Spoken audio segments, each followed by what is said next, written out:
Assalamu alaikum and welcome back to our continuation program on the life of Abdullah ibn Umar. Once again, I'm your host Sayyid Ali and your co-host Sayyid Hassan Buhari, and inshallah we will resume where we left off earlier. Thank you, Sayyid. This is, as Sayyid said, this is our third part discussion on Abdullah ibn Umar, and I'm sure a lot of people will be wondering why so much interest has been placed by us on this individual.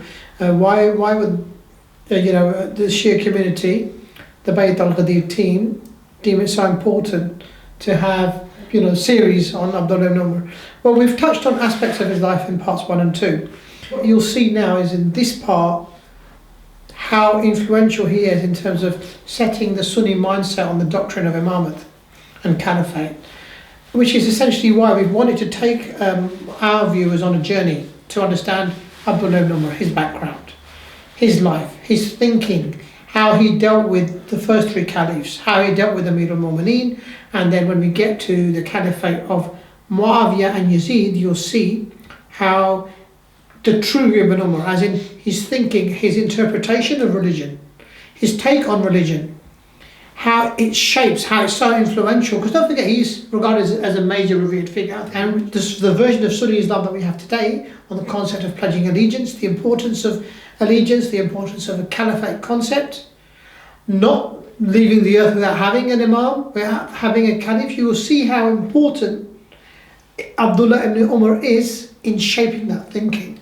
So to understand that, we will look at Abdullah ibn Umar during this era.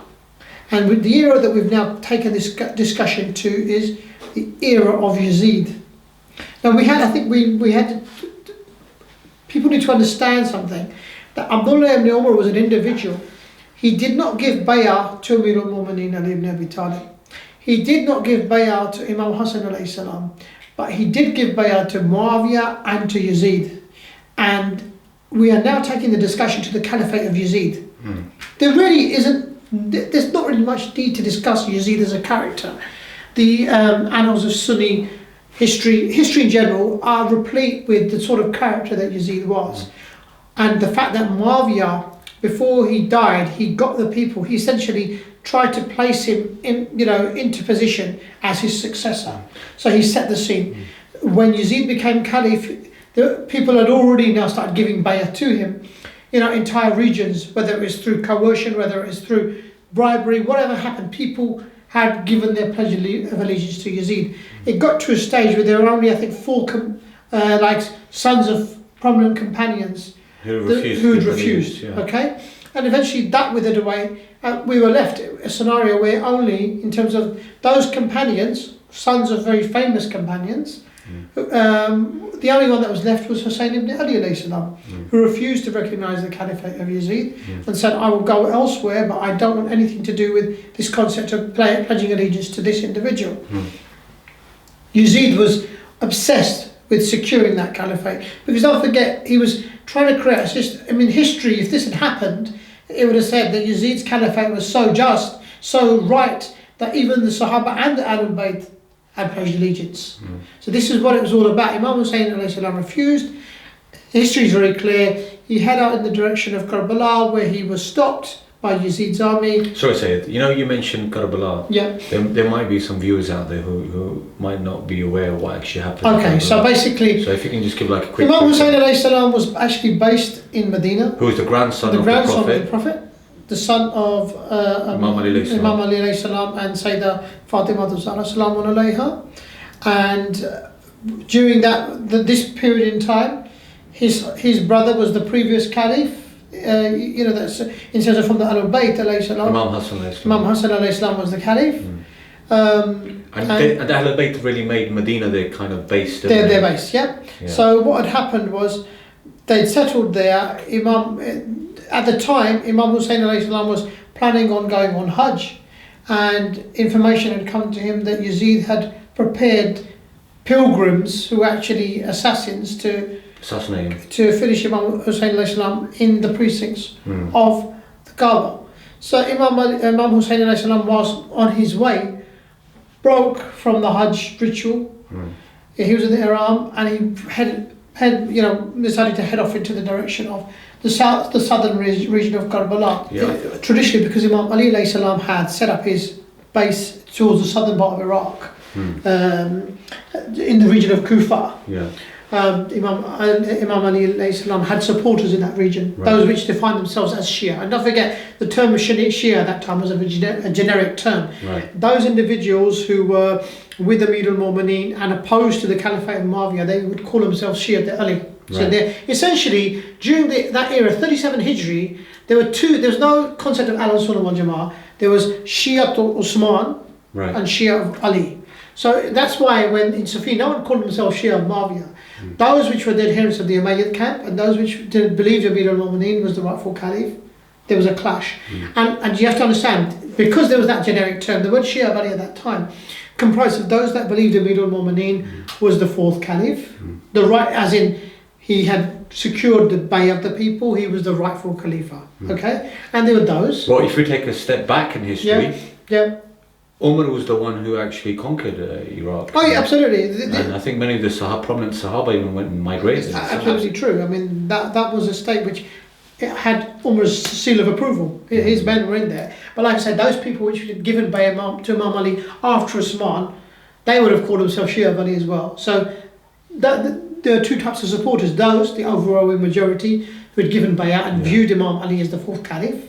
And obviously there were also those pockets of individuals which viewed Imam Ali as the first, based on the Ghadir Khum. So essentially, because Imam Ali alayhi salam had supporters, and he also had, his son had supporters, Imam Hassan alayhi salam, some of that same support and love also trickled down towards Imam Hussein alayhi salam. And there was a kind of a view that if he stood against Yazid as a caliph, they would give their backing.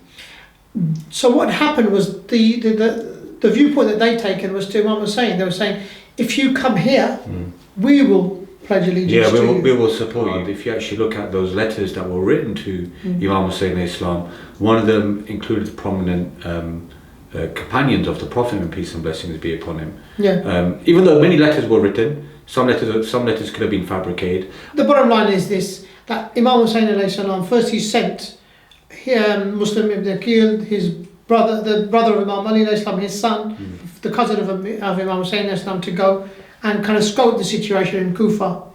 As Imam Hussein alayhi salam was making his way there, Muslim ibn Aqil was actually killed. People betrayed him because Ibn Ziyad then entered the city, used his force, people betrayed him and killed him. By the time that Imam Hussein alayhi salam had acquired news, he was already heading in the direction. When he got to Karbala, he was surrounded, cut off. Ibn Ziyad was behind this. They say that, obviously Yazid had his hand. He said, by hook or crook, you need to secure the bayah of Imam Hussein. Well, I know people like to bring up the objection. They say, well, at the day, Yazid wasn't there. Yazid was in Sham. It's funny because Pharaoh killed lots and lots of children. So did Herod. He wasn't there physically, but everyone accepts that. If you're a head of state, you don't just... Your soldiers don't go around killing people without some sort of authority. They don't just... And you know something? If you're someone who's irrelevant like me, maybe they could do. But if someone is going to kill someone who's important, let's say an important politician, you're going to get you are going to get the official green light from someone of authority. You don't simply decide to corner somebody who's a major figure, an influential figure, the grandson of the Prophet, and act, of your own accord and take him out. You would be acting on someone's senior authority. And the greatest proof of that is after Yazid, after the martyrdom of Imam Hussein alayhi salam, this is our open challenge. We always say this. Why was Ibn Ziyad not punished then? Because if Yazid had instructed people, had not instructed people to kill, and this just happened. Often we see today people offering excuses and saying, "Oh, Yazid is innocent of this situation. It was all Ibn Ziyad's fault. He's the bogeyman. Let's well, then why didn't Yazid take any action? Such a grievous offence has been committed, and why wasn't he punished? It was capital punishment if you think about it. Exactly, Islamically speaking, taking a life of an innocent person, especially the grandson of the Prophet, blessings be upon him. I mean, Yazid in particular. Chief or leader of paradise, Exactly. you know. Exactly. One of the prominent Sahaba. Yeah, absolutely. I mean, particularly Yazid. I mean, obviously he's the son of Muawiyah, who was a tyrant. There's a narration in al-Hakam al-Sultaniya. So if anyone knew how to punish people, it would be this individual. Yeah. There's a narration in al-Hakam al-Sultaniya. I get amazed when you read it, where I think there was a chap that he threw a stone or something at a governor, and you see that I think Muawiyah had his hand amputated. Wow. So, you know, when it came to sort of extreme sorts of punishments, these guys then knew how to do it. Muawiyah was an individual. There was Hujr bin Adi opposed him. How did he deal with him? He had them killed, and one of the Hujr's men was buried alive. So it's not like they would ever sort of flinch at the concept of giving people severe punishment. So he could have dealt with it. So we've had Karbala now. Okay. So after the incident of Karbala, we know. I think Yazid's Khilafat lasted for almost 2 years, they say, afterwards. Yeah, it was a 3 year period in total. 2-3 year period. Yeah. So what happened now? Okay. So we had Karbala, Okay. we had the Prophet's household being martyred, Then we had a group of companions being killed. Yeah. Everyone, you know, for those who know what happened in Karbala, you know, I don't need to say and give you the background. Yeah. So I think then what happens is, don't forget, then slowly, news starts trickling down of what's actually happened in Karbala, and people start asking questions, what on earth had happened. There was genuine shock, understandably, but you also get opportunism. Abdullah ibn Zubayr at that time tried to use that to sort of create a revolution within Medina against Yazid, to say, I tell you what, let's remove Yazid, I'm the best person, I'll take power. And certainly Karbala was one of those sort of grounds in which they said, look what's happened to the grandson of the Prophet. Let's take a stand. Actually, you know what, I want to read it from this book. Okay. We've got this book at the beginning. It's called The Khilafat of Banu Umayyah. It's available in English. You could probably buy it from most bookshops. And it's a translation of? It's translation of Badaya al-Hayya ibn Kathir's work, and this is published by Dar al-Islam. And if I think I quoted it earlier in the early episodes as well. On page number 17, the author, he mentions that they've only stuck to those traditions which are considered to be authentic, and they left aside all the weak narrations. So, under the life of Yazid ibn Muawiyyah, on page number 177, it says, when the news of Hussein's murder reached al-Zubayr, he stood up and he began to address the people, upon which he denounced the death of Hussein and his companions, and he cursed those who killed him. Okay? He displayed his contempt at Yazid ibn Muawiyyah, and further incited the people to turn against the Banu Umayyah tribe, urging them to put up the opposition and depose Yazid as Khalifa. In consequence to his stance, many people offered their pledge of allegiance to Ibn Zubayr, saying, with regards to killing of al-Hussein, not a single one of us are in disagreement with Ibn Zubayr. When Yazid heard what people were saying, he was extremely troubled by it. And so it was said to him, if you permit it, Amr ibn Sa'id can bring you back the head of Ibn Zubayr, or otherwise he can lay siege to him until he leaves the Haram, the holy sanctity in Mecca. Amr was alleged to begin with, but was soon afterwards dismissed and replaced by Walid ibn Utbah in this year. Yazid made him swear that Ibn Zubayr would be brought back to him in silver shackles. I think it kind of negates a lot of the people who, you get people this day and age who try to present Yazid as not a bad individual. Well, if he wasn't a bad individual, you've got individuals here.